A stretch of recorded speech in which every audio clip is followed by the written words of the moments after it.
My name is Chelsea. My name is Alessandra. My name is Sophia. And we have a channel called Raw Vegan Trainer. I'm a busy mom of 2 little girls and I try to feed them raw vegan as best as I can. Come check out our channel. But right now you're watching Mel from Raw Nourishment. Bye!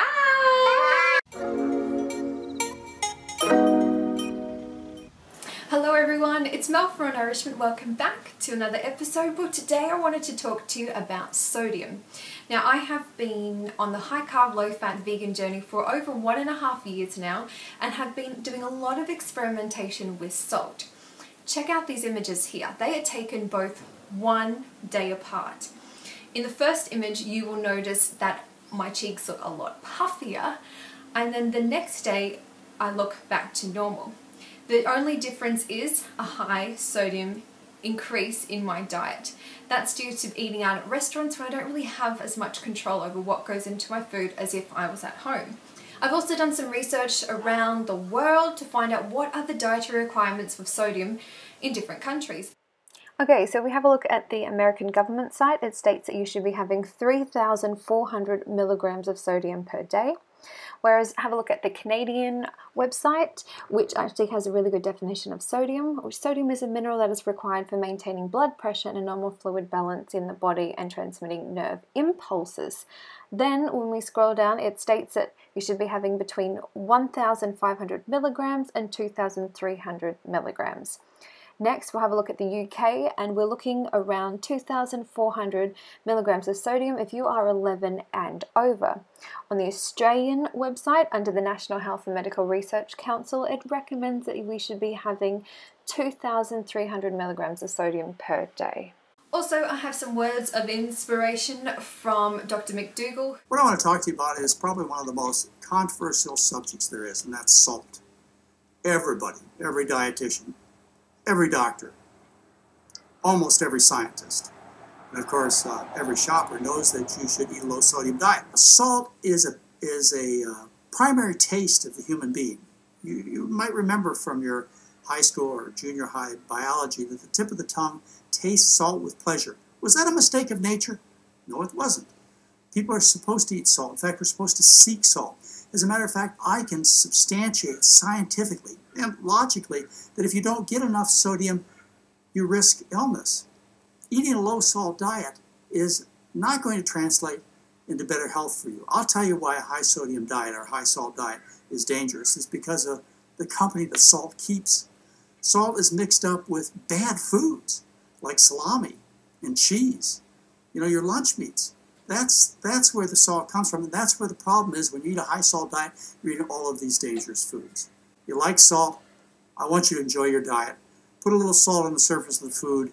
You'll be happy as long as the food that you put that salt on is healthy food, starches, vegetables, and fruits. You'll lose weight, excess weight, and you'll regain the health you've lost. And he was saying basically that he keeps his patients who are in his clinic to under 1,000 milligrams a day. For me, on my lifestyle, I try to keep my salt to a minimum. Okay, so we're going to go on to Chronometer.com, which is a free site. They do have an app, but it does cost money. And we're going to type in celery. Now, celery is a wonderful natural source of sodium. So I'm going to say I probably want maybe 6 stalks. You can also choose lots of different items from there. I'm just going to say a medium stalk. So add that. Now we're going to go straight down to the mineral section.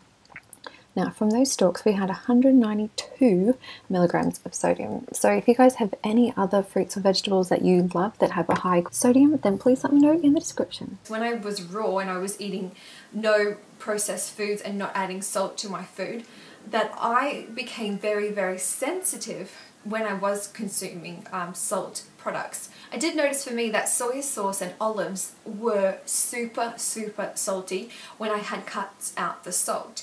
If you have a look at this quick little clip from nutritionfacts.org from Dr. Greger, he will basically fill you with a little bit of information about why that is so. We now have scientific evidence to back up the claim that if you go a few weeks cutting down on junk food and animal products, your tastes start to change. Put people on a low-salt diet, and over the weeks they like the taste of salt-free soup more and more, and the taste of salty soup less and less. Your tastes physically change. If you let them salt their own soup to taste, they add less and less the longer we're on the low sodium diet. Tastes just as salty with half the salt.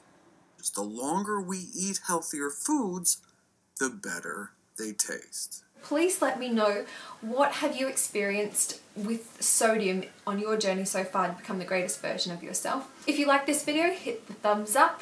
If you're new to the Real Nourishment family, then subscribe, because I have videos every Tuesday and Thursday at 6 p.m. Australian Eastern Standard Time. Anyway, I will see you on Thursday. I have the rest of the Q&A questions lined up for you. So have an amazing day. Remember to continue to make better choices, and I will see you soon. Love you. If you'd like to be featured in an introduction to any of my videos, then please check out the link in the description, and I can't wait to see what you do.